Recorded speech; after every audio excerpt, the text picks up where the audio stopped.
Berjaga-jagalah adalah tema yang saya mau bagikan untuk kita semua dalam permenungan persiapan menyambut kelahiran Tuhan yang kita awali dengan hari Minggu Advent yang pertama dengan lilin pengharapan.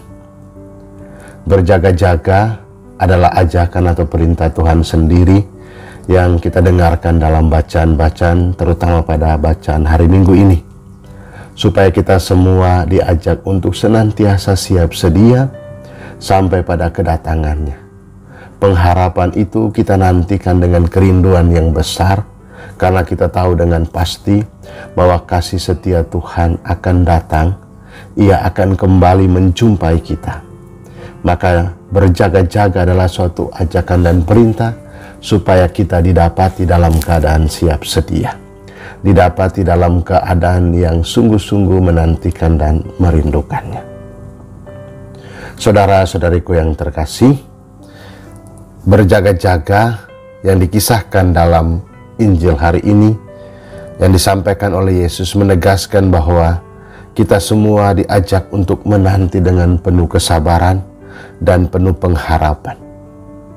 Ia memberikan kepada kita tanggung jawab untuk senantiasa berjaga menanti kedatangan kembali Sang Tuhan. Maka kita jaga tanggung jawab itu dengan kesiapsediaan kita untuk menanti, karena waktunya kita tidak tahu. Penantian ini harus didasari oleh pengharapan dan ketaatan pada tugas yang dipercayakan. Saudaraku yang terkasih, Tuhan meminta kita supaya menanti dengan penuh pengharapan, supaya jangan sampai kita mengeluh atau menyesal. Kalau kita tidak berjaga-jaga, kemudian Tuhan itu kembali dan mendapati kita dalam keadaan yang tidak siap, kita lalu menyesal, aduh kenapa saya begini, kenapa saya begitu, dan lain sebagainya. Ia meminta kita untuk berjaga-jaga supaya Dia mendapati kita dalam keadaan siap, tidak ada keluhan, tidak ada penyesalan. Untuk itu, menanti dengan kerinduan harus diisi juga dengan hal-hal yang berguna dan bermanfaat bagi diri sendiri ataupun untuk orang lain. Supaya penantian kita itu bukan berakhir dengan sia-sia. Penantian kita juga diisi dengan sesuatu yang bermakna, yang menumbuhkan, yang memberikan kita kekuatan untuk tetap bertahan, untuk tetap berjaga. Saudara-saudariku yang terkasih, sikap berjaga-jaga kita ini juga sejalan dengan pesan Natal tahun ini, di mana mengajak kita semua untuk memuliakan Tuhan dan juga menghadirkan damai sejahtera di bumi. Hal ini mau mengatakan bahwa kalau kita berjaga-jaga dalam penantian, dalam pengharapan, maka kita mengarahkan hati kita untuk memuliakan Dia, memuliakan Tuhan, dan kemuliaan Tuhan yang hidup di dalam hati kita. Pengharapan kita yang kemudian diteguhkan akan menghasilkan juga damai sejahtera dalam ungkapan mencintai dan mengasihi sesama di sekitar kita. Nabi Yesaya dalam bacaan pertama mengisahkan tentang hidup orang Israel yang jauh daripada Tuhan. Mereka hidup dalam kedosaan dan mereka sadar akan salah dan dosa mereka. Mereka tahu bahwa mereka itu seperti kain kotor dipenuhi dengan segala salah dan dosa. Mereka itu layu karena kejahatan, seperti daun layu yang kemudian dihempas oleh angin. Mau menegaskan bahwa tanpa Tuhan, tanpa bersatu dengan Dia, tanpa mengikat diri kita, menantikan Dia dengan penuh pengharapan, maka hidup kita tanpa kekuatan. Hidup kita layu dan kemudian kita seperti kain kotor yang kemudian tidak berguna. Saudara-saudariku yang terkasih, kesadaran akan betapa besar cinta Tuhan membuat kita menanti dengan penuh pengharapan. Dan kalau kita sudah menanti dengan penuh pengharapan, maka kita juga berjaga-jaga, menyiapkan diri dengan sesuatu yang bermakna dan bernilai.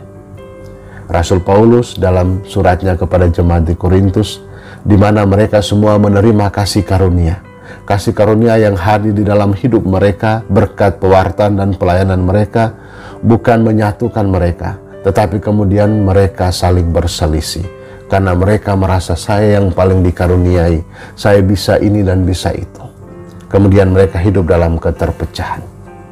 Sabda Tuhan di mana Ia datang untuk menyatukan kasih karunia-Nya itu menyatukan hidup kita dengan Kristus.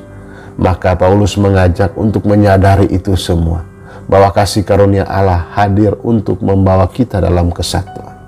Karena itu, kita perlu berjaga-jaga dengan apa yang dilakukan oleh gereja, di mana menyatukan kita semua dengan Kristus lewat sakramen-sakramennya, lewat tradisi doa dan mati raga, lewat panggilan suci, dan masih banyak bentuk-bentuk lainnya yang membuat pengharapan kita, penantian kita, berjaga-jaga kita menjadi bermakna.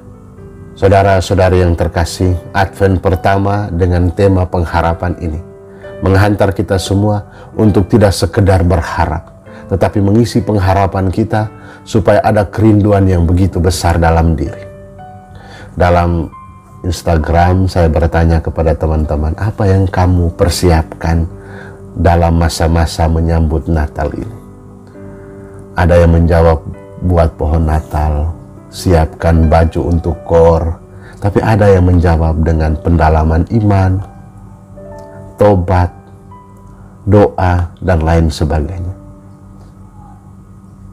Pertanyaan yang sama juga kita berikan kepada diri kita sendiri. Kira-kira apa yang saya persiapkan, apa yang saya isi dalam masa-masa penantian saya penuh pengharapan ini? Apakah saya menyia-nyiakan? Apakah saya masa bodoh? Atau saya justru mempersiapkan segala sesuatunya dengan baik, supaya saatnya nanti ia mendapati kita dalam keadaan siap. Saudaraku yang terkasih, Tuhan mengajak kita untuk berharap dalam iman, sambil berdoa agar hati kita terarah padanya. Saat berjaga-jaga akan ada rasa bosan dan jenuh, rasa mengantuk, dan lain sebagainya. Berjaga-jaga yang penuh pengharapan akan diisi dengan hal-hal yang berguna, yang bermanfaat, yang bermakna bagi banyak orang. Menanti dengan penuh harap itu tidak akan membosankan, melainkan semakin menambah kerinduan yang besar dalam diri. Mari kita hidup dengan berjaga-jaga sambil berdoa, dan mendasari semua itu dengan pengharapan akan Kristus, agar kita senantiasa mengarahkan mata dan memuliakan Allah, dan menghadirkan damai sejahtera di bumi ini. Rahmat Tuhan kita Yesus Kristus memberkati kita semua. Bapa dan Putra dan Roh Kudus. Amin.